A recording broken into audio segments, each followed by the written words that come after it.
2011년 미국의 인기 가수의 노래에 등장했다가 전 세계로 이렇게 알려진 유명한 한 단어가 있습니다. 그 단어가 뭐냐면 바로 YOLO라는 단어입니다. YOLO는 이제 영어 약자인데 이제 설명을 하자면 한 번뿐인 인생, 너는 한 번 산다, 이런 뜻입니다. 현재 자신의 행복을 가장 중시 여기는 어떤 라이프 스타일을 표방하는 건데, 이런 라이프 스타일로 살아가는 사람들을 이제 욜로족이라고 부르기 시작했습니다. 욜로족들은 어떤 사람들이냐면 지금 당장 내 집 마련, 노후 준비보다 지금 나의 삶의 질을 높일 수 있는 자기 개발이나 취미 생활에 돈을 아낌없이 쓰는 겁니다. 예를 들어서 모아둔 목돈으로 전세집을 얻기보다 세계 일주 여행을 떠난다든지, 아니면 한 달치에 해당되는 거금을 자기 어떤 개발이나 취미 생활에 다 이렇게 소비한다든지 이렇게 하는 거죠. 그래서 실제로 그 배낭 여행객들이 게스트하우스에서 만나면 헬로 이렇게 인사하는 대신에 욜로라고 이렇게 인사를 한다고도 해요. 그래서 우리 한번 해보겠습니다. 옆에 분에게 욜로 한번 해보겠습니다. 자, 어색하니까 빨리 하겠습니다. 네, 약간 비웃는 느낌이 나지만 그렇습니다. 이런 자기 만족과 행복을 중시하는 것이 요즘 트렌드입니다. 그러니까 나의 만족, 그리고 나의 가치를 높일 수 있는, 그래서 큰 걸 못하면 작게라도 나의 어떤 행복을 뭔가를 만들어줘야지. 그래서 그 작게 행복을 추구하는 것을 일명 소확행이라고 합니다. 소소하지만 확실한 행복. 들어보셨죠, 여러분? 네, 이 정도는 알고 있어야 어디 가서 학식 있는 성도라는 얘기를 들으십니다. 요즘 시대가 그래요. 그러니까 어쨌든 행복, 그리고 자기 만족, 가치를 이렇게 따지는 시대 흐름 속에 과연 성도는 어떤 태도로 삶을 살아가야 될까 고민이 많이 됩니다. 2016년에 개봉한 곡성이라는 영화가 있었습니다. 우리가 이 영화가 되게 인상이 깊었던 건 그 영화에 굉장히 유명한 대사가 나왔기 때문입니다. 뭐죠, 여러분? 여러분, 말씀과 기도에만 전념하지 마시고 문화생활을 좀 하세요. 네. 그 영화에서 굉장히 우리 전국적으로 이렇게 좀 이렇게 유행했던 명대사가 있는데, 무엇이 중한디? 무엇이 중하냐고 이제 이 대사였죠. 오늘 읽은 이 전도서는 사실 많이 이렇게 읽지는 않으십니다. 그러나 한 번쯤은 들어본 성경 구절이 이 전도서에 있는데, 전도서 1장 2절의 말씀입니다. 제가 한번 읽으면, 전도자가 이르되 헛되고 헛되며 헛되고 헛되니 모든 것이 헛되도다. 한번 들어보신 것 같죠? 헛되고 헛되고 헛되고 헛되고 모든 것이 헛되다. 이 구절을 히브리어로는 이렇게 읽습니다. 이렇게 음역을 좀 제가 자막 부탁드렸는데 제가 한번 읽어보겠습니다. 헤벨 하발림 아마르 코헬렐 헤벨 하바림 콜 하벨. 약간 저쪽 동네 냄새가 나죠, 여러분? 여기서 이제 헤벨이 계속 나오는데, 헤벨 이런 단어는 헛되다라는 거고, 좀 우리식으로 하면 의미 없다 이런 겁니다. 그러니까 굳이 우리말로 좀 번역을 하면 헤벨 모두 헤벨레 이런 거죠. 전도자가 지금 외치는 목소리가 이겁니다. 무엇이 중요한지도 모르고 모두가 헤벨레 하고 있는 이 세상에서 진짜 중요한 게 뭐냐? 진짜 중요한 게 뭐냐? 오늘 이 전도서 본문을 통해서 우리는 무엇이 지혜로운 인생인지, 그리고 주님께서 우리에게 원하시는 삶의 태도가 무엇인지를 한번 살펴보고자 합니다. 좀 길게 읽었는데 가장 좋은 설교는 성경 본문입니다.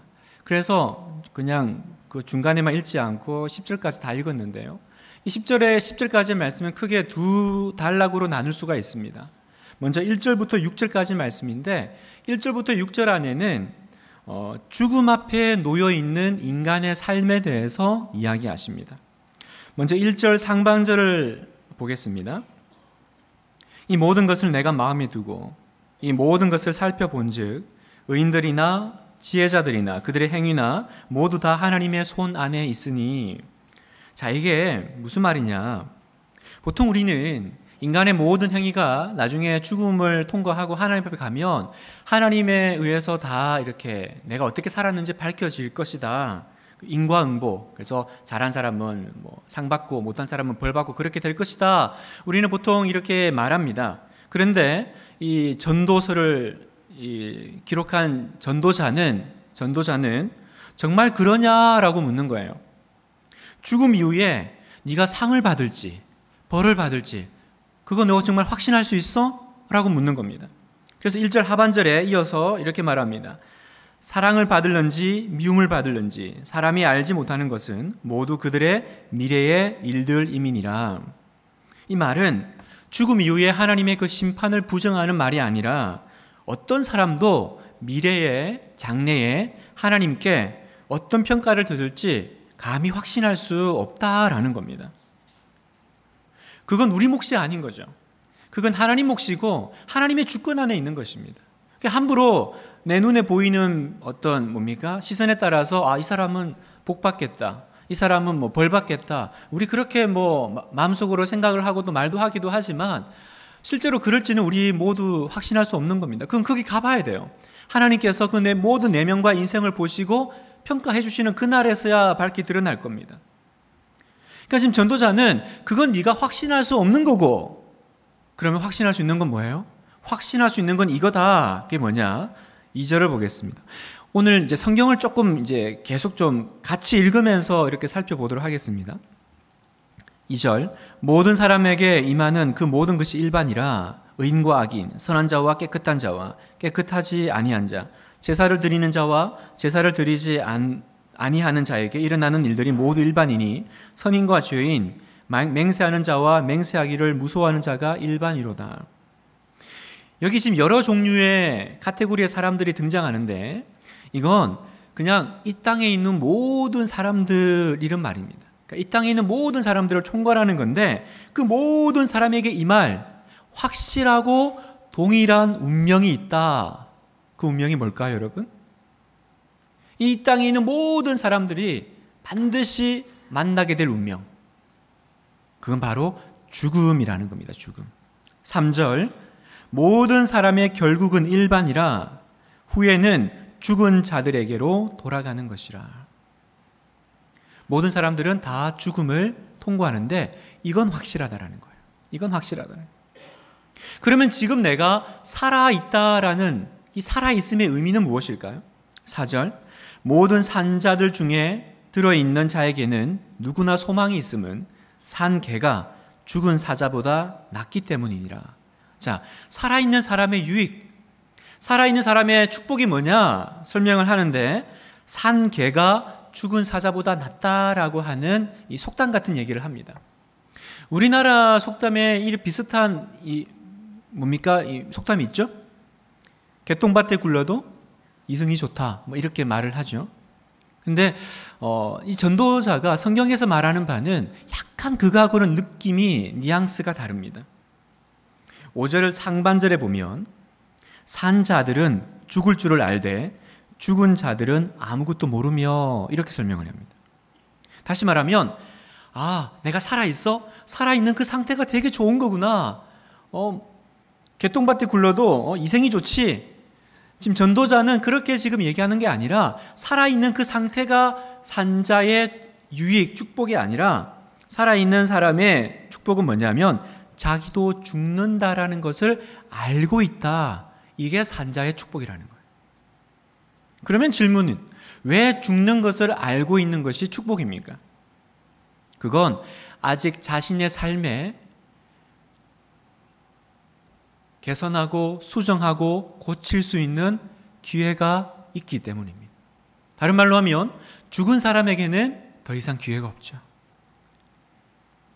왜요? 인간은 죽음 이후에는 그냥 끝나버리는 존재니까. 그래서 5절 하반절에 그들이 다시는 상을 받지 못하는 것은 그들의 이름이 잊어버린 바 됨이니라.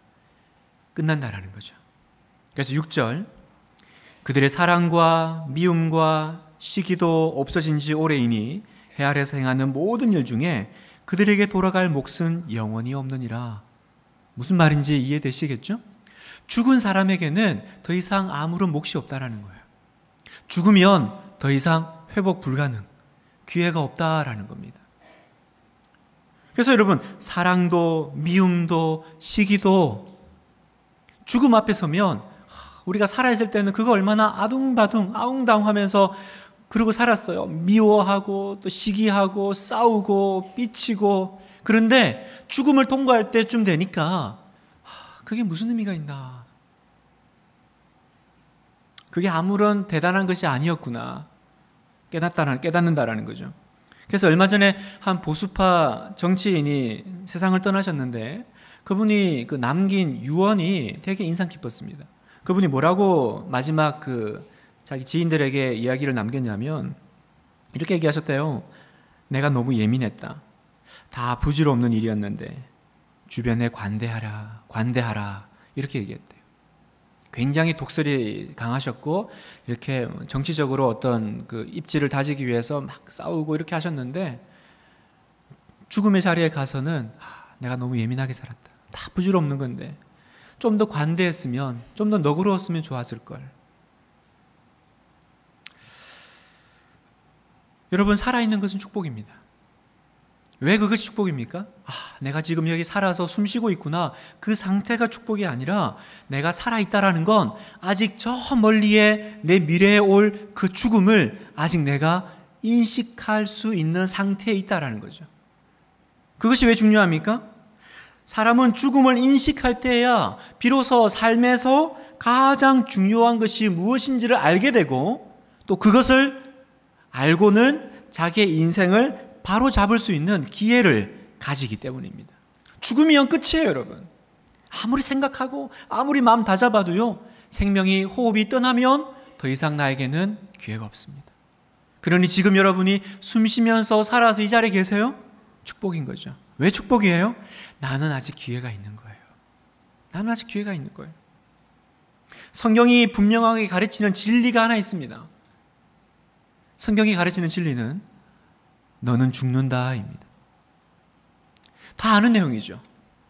그러나 여러분, 다 알지만, 모든 사람이 다 죽는다라는 건 알지만 그렇다고 내가 죽는다라고 생각하고 사는 사람은 없더라고요. 언젠가는 죽을 줄 알지만 내가 오늘 내일 죽을 거라고 생각하는 분들은 거의 없습니다. 그런데 여러분, 만약 내가 이것을 인식하며 살기 시작하면 그러면 무엇이 내 삶에 중요한지를 직면하게 됩니다. 얼마 전에 저희 집 초등학생 꼬마애들이 방학을 냈어요. 지금 우리 집 애들은 마치 내일이 없는 사람처럼 즐거워하고 있습니다. 기가 막혀요. 하고 싶은 것도 많고 막 너무 기대에 부풀어 있어요. 그래서 제가 이 아이들에게 해주고 싶은 이야기가 있습니다. 제가 조용히 불러서 귀에다 대고 얘기했습니다. 개학이 온다. 개학이 와. 제가 방학 그 기분에 초를 친 겁니까? 아니죠. 지혜롭게 방학을 살아갈 수 있는 방법을 말해준 겁니다. 개학이 있다라는 걸 알면 내가 방학 동안에 마냥 부풀어서 그냥 이렇게 살 수가 없는 거죠. 개학이 온다라는 걸 알면 내가 이 방학 기간에 사실 제일 중요한 무언가를 준비하고 나머지를 해야 된다라는 것을 알게 됩니다. 여러분, 인생의 지혜는 어디서 올까? 인생의 지혜는요, 내 죽음을 알고 내 남은 날을 계수할 수 있을 때 거기서 인생의 지혜가 옵니다. 시편 90편 12절 말씀 같이 한번 읽어볼까요? 시작. 우리에게 우리 날 계수함을 가르치사 지혜로운 마음을 얻게 하소서. 지혜로운 마음이 언제 생겨요? 우리의 남은 날을 계수할 때, 그때 우리 안에 지혜가 들어와요, 여러분. 여러분, 죽는 것을 생각하면 어떻게 살지에 집중하게 됩니다. 그렇죠? 잘 죽으려면 그냥 죽는 그 순간을 우리가 묵상하겠습니까? 잘 죽으려면 잘 살아야죠. 잘 살지 않은 인생이 어떻게 내가 잘 죽을 수 있다라고 말하겠습니까? 그래서 well dying은 well being으로 이어질 수밖에 없는 거예요. 오늘 살아있는 우리가 가진 축복은요, 내가 죽는다라는 것을 다시 한번 깨닫고 그리고 오늘 이 시간을 어떻게 살까 고민할 수 있다라는 것입니다. 그래서 여러분, 중세시대 수도사들이 이렇게 서로 만나면 나누는 인사가 있었답니다. 그 인사는 뭐냐면 메멘토 모리라는 인사입니다. 메멘토 모리. 무슨 말입니까? 죽음을 기억하라. 아니, 좋은 날 만나서 잘 주무셨냐? 밥 맛있게 먹었냐? 요즘 기분 어떠시냐? 이런 거 물어야 되는데 만나서 뭐라고 얘기한다고요? 메멘토 모리. 죽음을 기억하십시오. 저주입니까? 저주의 말이 아니라 축복의 말입니다. 왜 축복의 말입니까? 우리는 죽음 앞에 있으니 오늘 하루 잘 삽시다. 이렇게 얘기하는 거죠. 우리가 죽음 앞에 있으니 오늘 하루 충실하게 성실하게 잘 삽시다. 사랑하는 분당우리 성도 여러분, 자신이 죽는다라는 것을 생각하십시오. 내가 죽는다라는 사실을 잊어버리지 마십시오. 아, 나는 죽는 존재구나. 나는 유한한 존재구나. 그럼 오늘 내 삶의 어떤 부분에 내가 집중하며 살아야 될까? 내 가족과 내 친구들과 내가 아는 저 사람들과 이 관계 어떻게 풀어야 될까? 뭘 내가 가장 먼저 해야 될까? 답 나오실 거예요. 어떤 부부가 목사님께 상담하러 찾아왔습니다. 부부가 너무 관계가 안 좋고 성격이 안 맞아서 이혼을 하기로 결정을 했어요. 그래서 목사님께 이제 상담을 하러 왔는데 우리가 같이 살까요? 이혼할까요? 그렇게 상담하러 온 게 아니고 이미 헤어질 거 결정하고 두 분이서 이미 못 살겠다, 우리 헤어지자 결정하고, 그런데 목사님께 한번 그냥 예의상, 그죠? 형식상 얘기라도 하고 우리 헤어지자. 그래서 이제 오신 거예요. 그러니까 이미 결정 끝난 거죠. 이미 결정이 끝났는데 뭐 해드릴 말이 있겠어요. 근데 목사님이 그 남편한테 그렇게 얘기하셨대요. 집사님, 이미 결정하셨어요? 네, 결정했습니다. 도저히 안 되시겠습니까? 저는 이 사람이랑 못 삽니다. 저는 이 사람이랑 정말 못 살겠습니다. 헤어지는 게 유일한 답입니다. 그랬더니 목사님이 그러셨대요. 그러면 집사님, 혹시 집사님이 석 달 뒤에 죽으면 그래도 이혼하시겠습니까? 석 달 뒤에 죽는 마당에 굳이 이혼할 이유는 없겠더라고요. 이혼하는데 석 달 걸릴 것 같잖아요. 그래서 석 달 뒤에 죽으면 그냥 살죠. 뭐 석 달 뒤에 죽는데 뭘 이혼해요. 그때 목사님이 그러셨어요. 그러면 석 달 뒤에 죽는다 생각하고 그냥 사세요. 그럼 당연히 그 다음 질문이 나오죠. 안 죽으면요? 그러면 또 석 달 뒤에 죽는다 하고 사세요. 여러분, 메멘토 모리입니다. 내가 유한한 존재임을 깨달아야 됩니다. 내가 죽음 앞에 서 있으면 내가 지금 중요하고 막 지지고 볶고 싸우는 것들이 이렇게 순위가 이렇게 밑으로 내려갑니다. 그리고 평소에 내가 눈길 주지 않았던 것들이 위로 올라옵니다. 그게 지혜로운 삶이에요. 인생을 잘 사는 방법은 나의 죽음을 알고 살아가는 것입니다. 전도자는 우리에게 죽음을 이야기하고 곧이어서 이제 삶에 대해서 이야기합니다. 삶에 대한 부분은 7절에서 10절까지 말씀인데, 이 7절에서 10절까지 말씀에는 총 3가지를 얘기합니다. 먼저 7절에는 가서 먹고 마시라 이렇게 명령합니다. 8절 9절에는 네 옷을 희게 하라 이렇게 권면하고, 10절에서는 힘을 다해서 일하라 이렇게 이제 이야기합니다. 하나씩 보겠습니다. 먼저 7절에 보면 제가 읽겠습니다. 너는 가서 기쁨으로 내 음식물을 먹고 즐거운 마음으로 내 포도주를 마실지니라. 이는 하나님이 내가 하는 일들을 벌써 기쁘게 받으셨음이니라. 너는 가서 기쁨으로 내 음식을 먹고, 여기서 너는 가서, 이 가서는 즉시, 당장 이런 뜻입니다. 그러니까 너는 가서, 이 말을 다르게 바꾸면 어떻게 돼요? 너는 즉시 기쁨으로 음식을 즐겁게 먹고 마시라. 왜요? 이유는 뒤에 설명합니다. 하나님이 사람이 즐기는 것을 기쁨으로 이미 받으셨기 때문이다. 여러분, 우리 안에 좀 하나님에 대한 오해가 좀 있는 것 같아요. 하나님은 우리가 즐겁고 행복하게 살면 싫어하실까? 기분 나빠하실까요? 우리 그런 느낌이 있잖아요. 내가 너무 즐거워하고 뭐 음식 먹으면서 너무 맛있어하고 너무 행복해하면 너무 좋아 이러면 괜히 이렇게 하늘 보면 하나님이 너 이러고 있는 것 같은, 자중해라 그럴 것 같은 느낌이 혹시 있으십니까? 하나님은 창세기에 아담과 하와를 만드시면서 에덴 동산에 모든 거 다 먹어라 이렇게 얘기하셨습니다. 모든 거 다 먹어라.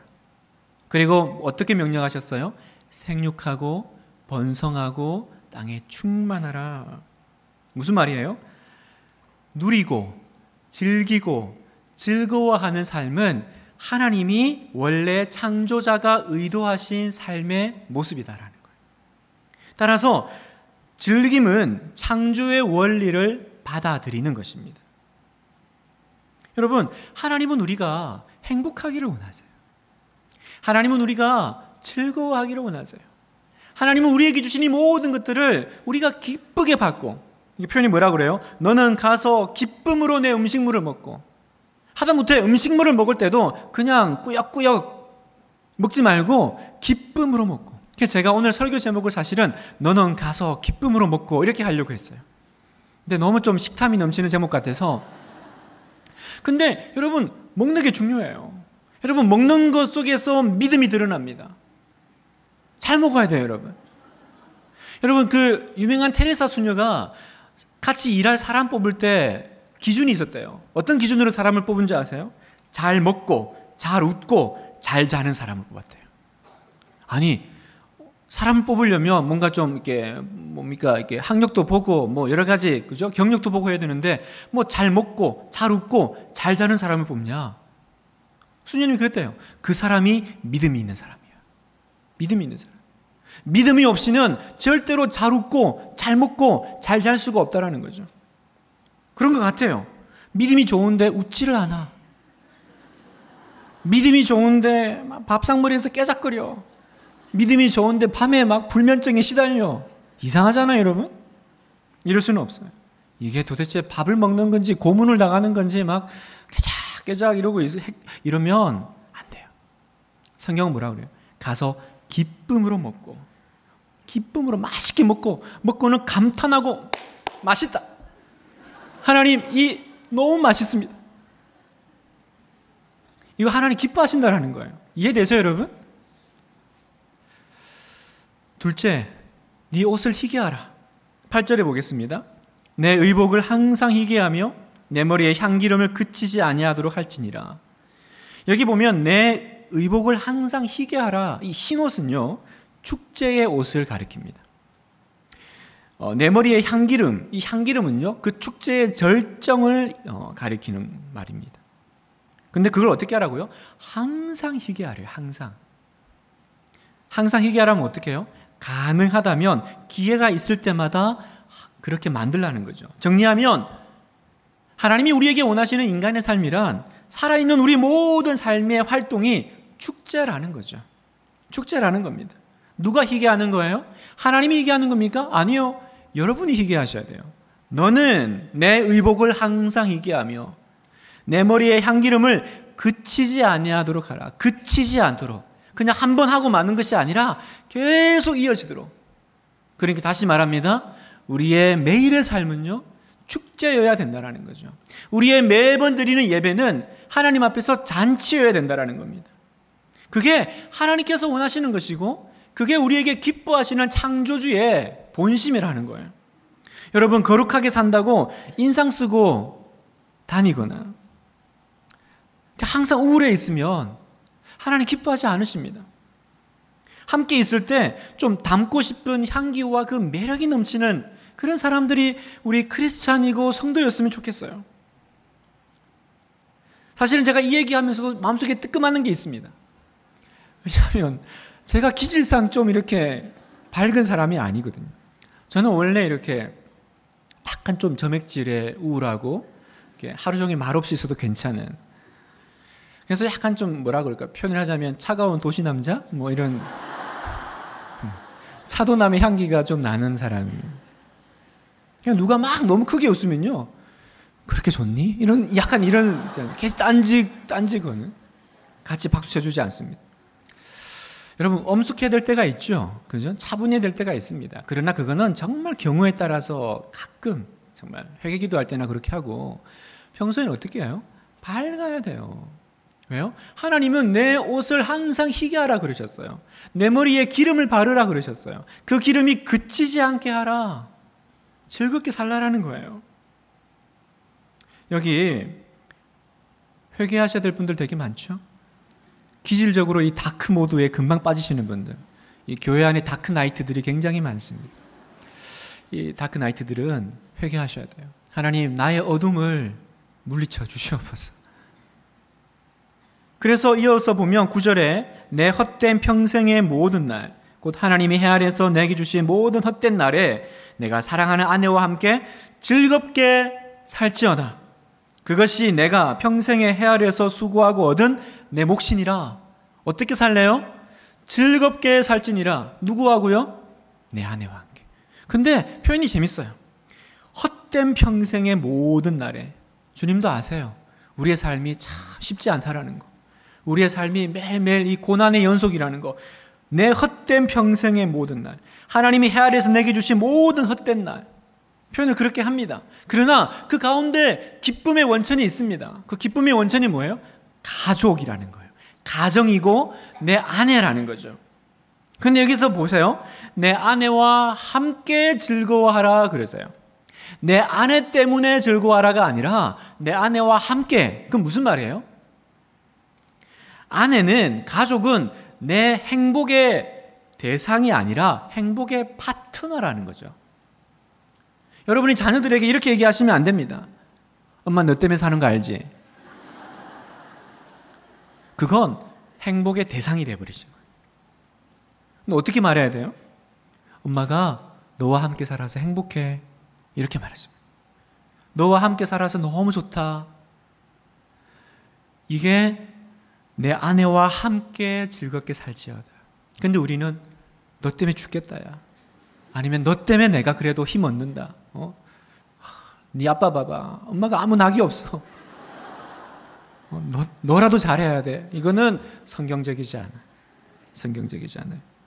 그래서 가정 안에서도 어떻게 축제 분위기를 만들 수 있을까? 그건 이 가족 구성원들에게서 내 행복의 그 이유를 찾아내는 것이 아닙니다. 이 사람과 함께 내가 어떻게 하면 행복해질까? 행복하게 만들어낼까? 그걸 연구하셔야 돼요. 가족 안에서 가정의 분위기를 축제 분위기로, 기름을 바르고 마치 흰 옷을 입은 사람들이 모여있는 것 같이 밝게, 그렇게 만드셔야 됩니다. 제 얘기를 잠깐 하면, 여러분이 뭐 어떻게 저를 보셨는지 모르시겠지만 저는 이렇게 말투와는 달리 경상도 사람입니다. 왜 웃으시죠? 네, 저는 말투만 들으면 전혀 지방 사람인 줄은 모르는데 네. 그래서 약간 저쪽 지방에 그게 있어요. 그냥 무뚝뚝하죠. 말 잘 안 하고 그냥 먹자, 자자, 뭐 이런 그냥 인사. 근데 제가 이제 결혼을 했는데 서울 여자분이랑 결혼을 했습니다. 그랬더니 엄청 괴로운 거예요. 엄청 뭐 이렇게 요구하는 게 많아요. 요구하는 게 많고. 그러니까 이제 신혼 초에는 참 안 맞는 거예요. 저는 이렇게 표현을 잘 안 하고 뭘 그렇게 남사스럽게 표현까지 하고 말을 해야 되나. 그냥 눈빛만 보면 알지. 뭐 이러고 저기는 말을 해달라. 그러니까 분위기가 참 이렇게 초반에는 굉장히 어둡고 사나웠습니다. 근데 언젠가 한번 이 설교를 준비하면서 그 기억이 나요. 이렇게 저녁에 퇴근을 하고 늦게 왔는데 집사람을 이제 퇴근하고 만났는데 얼굴을 보면 인사를 해야 되잖아요. 근데 이렇게 참 이제 어서 와요. 이렇게 잘 지냈어요. 뭐 이렇게 아내는 인사를 하는데 나는 가만히 보는데 이게 뭐라고 말을 해야 될지 모르겠는 거예요. 그래서 제가 한다는 얘기가 세수는 했어. 무슨 정신이었는지 모르겠어요. 여러분, 저희 부부를 위해서 기도해 주십시오. 세수를 했냐고 왜 물어요? 세 번째, 힘을 다해서 일하라. 10절에 보니까 내 손이 일을 얻는 대로 힘을 다하여 할지어다. 내가 장차 들어갈 스올에는 일도 없고 계획도 없고 지식도 없고 지혜도 없음이니라. 내 손이 일을 얻는 대로 힘을 다하여 일하라. 이렇게 성경은 우리에게 요청합니다. 여러분, 성경은 노동이 축복이다 이렇게 얘기하십니다. 어떤 일인지는 설명하지 않으세요. 그러나 어떤 일이든 네가 할 수 있는 일을 힘을 다해서 열심히 해라 이렇게는 말씀하십니다. 노동이 축복이라뇨 목사님. 노동은 죄의 대가 아닌가요? 그렇죠. 아담과 하와가 죄를 지어서 이제 사람이 일을 하지 않으면 참 먹고 살기 힘들어지게 됐죠.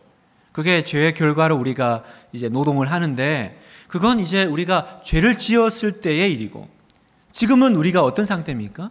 우리 예수님 믿잖아요. 예수님께서 우리를 구원하셨잖아요.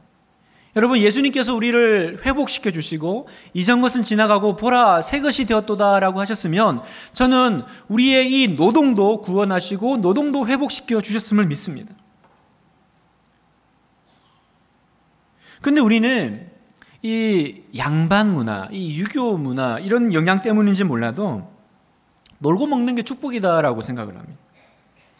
아닙니다, 여러분. 예수님 안에 있는 사람에게는 일은, 노동은 이제 그리스도 안에서 다시 회복시켜 주신 기회이자 축복입니다. 인생은 단순히 즐기는 것만이 아니라 마땅히 해야 될 일을 힘써 일하고 거기서 즐거움을 찾는 것. 예전에는 먹고 살기 위해서 어쩔 수 없이 했지만 이제는 주님께서 다시 회복시켜 주신 행복한 노동이라는 거죠. 그 우리나라 초창기에 그 선교사님들이 왔을 때 이렇게 참 문화가 다르니까 오해가 많이 생겼던 것 같아요. 선교사님들이 한 번은 이렇게 테니스를 쳤나 봐요. 근데 그 양반들이 그 선교사님들이 땡볕에 테니스를 막 치는 걸 한참 이렇게 보다가 이제 쉬는 타임에 이제 와서 그 선교사님한테 물어대요. 땀을 뻘뻘 흘리고 있는 선교사님한테 그렇게 힘든 건 종들 시키지 왜 직접 하시냐고. 이해가 안 되는 거예요. 저렇게 힘들게 왜 공을 쫓아다니면서 치나. 저렇게 힘들면 종을 시키지. 여러분 우리가 일을 바라보는 시각이 꼭 이렇지 않나 싶습니다. 우리가 노동하느라고 운동하는 게 아니잖아요. 마찬가지로 그리스도 안에서의 노동은 더 이상 어쩔 수 없이 아침에 눈 뜨면 나가야 되는 일이 아니라 이것은 하나님께서 나에게 회복시켜 주신 새하늘과 새 땅에서 이어져 갈 그 일들이구나. 그걸 내가 기쁨으로 성경 뭐라 그러세요? 힘을 다하여 할지니라. 힘을 다하여 할지니라. 개념이 바뀌었습니다. 정리를 하면 여러분 이 7절에서 10절의 말씀을 정리를 하면 여러분 세상에서 이런 얘기가 있죠. 카르페 디엠이라는 표현이 있습니다. 표현을 설명을 하면 오늘을 즐겨라 이런 뜻입니다. 이걸 성경적으로 좀 적용을 해보면요. 하나님은 당신의 피조물인 인간이 당신의 선물을 즐기는 것을 기뻐하신다. 이렇게 번역할 수 있겠습니다. 따라서 즐김을 거부하는 것은 창조주가 주시는 선물을 거부하는 것입니다. 이건 불신앙입니다. 왜요? 창조주가 만들어 놓으신 그 성의를 무시하는 것이기 때문입니다. 그래서 성도는요, 하나님 안에서 자신에게 주신 그 모든 이 선물을 마음껏 즐겨 나가는 것. 이게 참된 성도의 신앙의 모습입니다. 이제 성도의 삶에는 진정한 의미에서 즐김과 쾌락이 있는 거예요. 쾌락이 있는 거예요. 예수님을 생각해 보십시오. 여러분, 예수님이 어떤 분이셨을까요? 우리는 예수님을 본 적이 없습니다. 문자로만, 성경으로만 봅니다. 근데 예수님 실제로 만나면 예수님 얼굴이 어떤 얼굴이셨겠어요? 항상 인상 찡그리고 고뇌하고 세상 죄를 지고 가는 고통스러운 어린 양의 삶을 사셨을까? 예수님 그러셨을까요? 그래서 십자가에 죽어야 돼. 그래서 웃다가도 십자가 이러면서 막 짜증내고 건드리지 마. 나 오늘 굉장히 예민하거든. 제자들에게 막 이렇게 히스테리 부리시는 예수님 생각할 수 있습니까? 아니에요. 예수님은 즐길 줄 아는 분이셨던 것 같아요. 우리는 즐기시는 예수님을 놓칩니다. 예수님의 첫 번째 기적이 괜히 가나 혼인 잔치에서 물을 포도주로 만드는 그 사건인 것이 괜한 우연이 아닙니다. 바리새인들이요, 예수님을 욕했어요. 뭐라고 욕했는지 아세요? 누가복음 7장 34절에 보니까 인자는 와서 먹고 마시매 너희 말이 보라 먹기를 탐하고 포도주를 즐기는 사람이요 세리와 죄인의 친구로다 하니. 예수님 보고 뭐라고 욕을 했냐면 먹기를 탐하고 포도주를 즐기는 사람이다. 예수님이 식탐이 좀 있으셨나 봐요. 여러분, 우리 주님은 정말 잘 드셨던 것 같아요. 기쁨으로 먹고 호탕하게 웃고 즐거워하시고 세리와 죄인들과 친구가 되려면 어떤 마인드의 사람이셨을까? 우리 예수님은 정말 매력이 넘치셨던 분이셨던 것 같아요. 그게 여러분 성도가 닮아가야 될 모습 아니겠습니까? 여러분 십자가의 예수님만 있습니까? 아니요. 삶을 즐기시는 예수님도 있습니다. 신앙인은 이 균형이 있어야 돼요. 우리는 항상 십자가의 예수님만 있습니다. 고통하고 괴로워하고 경건에 너무 무게에 눌려 있다 보니까 얼굴에 웃음기가 싹 사라진 신앙인 아니에요. 우리 주님은 즐거워하셨습니다. 저는 묵상을 하다가 이런 생각을 해봤습니다. 요셉이 형들에게 팔려가지고 보디발 집에 갔었을 때 생각을 해보세요. 퀴즈입니다. 보디발 집에서 이제 노예로 사는데 요셉은 웃고 살았을까? 항상 죽상이었을까요? 어떻게 생각하세요? 요셉은 아마 항상 웃는 얼굴이었을 것 같아요. 왜 그럴까요? 생각해보세요. 그 보디발 장군이 자기 집에 이제 노예들이 있는데 그 중에 요셉을 들어가지고 이제 다스리는 사람을 세웠거든요. 근데 여러분도 뭐 이렇게 사람 데려다 써보시면 아시겠지만 어떤 사람 쓰세요? 항상 죽을 상에다가 막 이러면서 혼자서 막 불평하고 내 이놈의 형들 하여튼 풀려나기만 가만두지 않을 거야 막 이러면서 원망과 분노에 차 있는 사람 쓰세요? 그런 사람 안 써요. 요셉을 봤을 때 특별함이 얼굴에 있지 않았겠어요? 야, 얘는 뭔가 다르다. 얼굴이 달라. 여러분, 우리 안에 이 기쁨이 있어야 됩니다. 하나님께서 비록 내가 이 헛된, 그죠? 세상이라고 하는 이 고난의 이 시간들을 통과하고 있지만 하나님께서 그러나 오늘 하루에 주신 이 삶 가운데 내 옷을 희게 하고, 그죠? 기쁨으로 먹고 힘써 일하고 정말 즐거워하시는 예수님, 행복해 하시는 예수님의 그 모습들이 여러분 안에 있기를 축복합니다. 말씀을 마무리하겠습니다. 신명기 20장 5절에서 8절에 보면 최근에 이제 매일 성경 이제 지나왔던 본문인데요. 병역을 면제받는 사람들이 등장하는데 그러니까 전쟁을 나가야 되는데 얘네들은 안 나가도 된다라고 면제를 해주시는 대상이 있어요. 네 부류가 있습니다. 첫 번째, 새 집을 짓고, 두 번째, 새 포도원을 만들고, 새 아내를 얻고, 그리고 마음이 약한 사람은 전쟁 안 나가도 된다. 내보내지 마. 이렇게 얘기하세요. 생각해보면 되게 이상합니다. 전쟁을 해서 이기려면 한 명이라도 아쉬워요. 그 당시에 전쟁이라는 거는 그 사람 싸움이거든요. 한 명이 아쉬울 때 포도원을 새로 만들었어? 면제. 얼마 전에 결혼했어? 면제. 뭐 마음이 약해? 면제. 뭐 다 면제. 그럼 누가 싸워요? 왜 하나님은 면제 대상을 말씀하셨을까? 예전에 저의 묵상은 그랬어요. 아, 그래. 하나님 나라에는 이런 사람 필요 없구나. 그렇지. 지금 뭐 중요한 지금 대의를 위한 전쟁이 있는데 뭐 이렇게 자기 뭐 결혼했어 이러고 빠지고 이런 사람들은 그렇지. 필요 없지. 하나님 나라에는 정말 이 모든 걸 포기하고 헌신하는 사람들을 이렇게 하나님이 쓰시는구나. 예전에 저 그렇게 묵상했거든요. 근데 최근에 제가 이 말씀을 다시 이렇게 곰곰이 보다가 하나님이 일하시는 방식에 대해서 좀 다른 각도로 보게 됐습니다. 여러분 생각해 보세요. 새 집, 새 포도원, 새 아내는 좀 이상한데? 하여튼 아내. 누가 주신 거예요? 누가 주신 거예요, 여러분? 하나님이 주신 거잖아요. 내가 이렇게 만든 겁니까? 하나님이 허락하시고 하나님이 주신 거예요. 그러면 이건 하나님이 주신 복이라면 그 복을 누리는 것도 하나님이 원하시는 거구나. 아, 그렇죠. 전쟁하는 것도 중요하죠. 그러나 전쟁을 하는 것만큼 주신 복을 누리는 것도 중요하구나. 하나님은 어떤 그 대의명분을 위해서 모든 것을 포기하라고 강요하는 분이 아니시구나. 우리 하나님이 그런 분이라는 걸 제가 묵상하게 됐습니다. 어느 담임 목사님이 안식오를 가는데 마음이 너무 무거운 거예요. 자신은 이제 건강의 문제로 안식오를 가시는데 문제는 이제 여름이 되면 교회 사역들이 너무 많으니까 교회는 지금 바쁘고 성도들은 정신없이 봉사하는데 내가 이렇게 물론 명분은 있지만 안식오 쉬러 나가는데 너무 미안한 거예요. 성도들 앞에. 그래서 안식오는 가 있는데 가 있으면서도 계속 가시방석에 앉아 있는 거예요. 내가 이래도 되나? 괴로워하고 힘들어하고.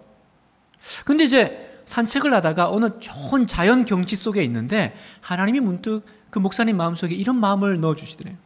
내 아들아, 여기 이렇게 아름다운 자연 보이지? 내가 널 위해 준비한 선물이야. 근데 넌 왜 그렇게 슬픈 마음으로 이 선물을 받고 있냐? 하나님이 그 마음을 주시더라는 거예요. 여러분, 전쟁에 나오지 않아도 될 사람들의 이야기는 늘 헌신만 강조한 우리 교회는 굉장히 파격적으로 느껴집니다. 근데 하나님이 직접 말씀하신 거예요. 제가 만든 거 아닙니다. 하나님이 그럴 수 있다고 말씀하셨어요. 이건 뭡니까? 그런 사람 몇 명 없어도 전쟁 못하는 거 아니다라고 하는 우리 하나님의 자신감입니다. 전쟁 중에도 축복의 그 일상을 이어가게 하시겠다라고 하는 하나님의 선포인 줄 믿습니다. 여러분, 기독교는 그런 거예요.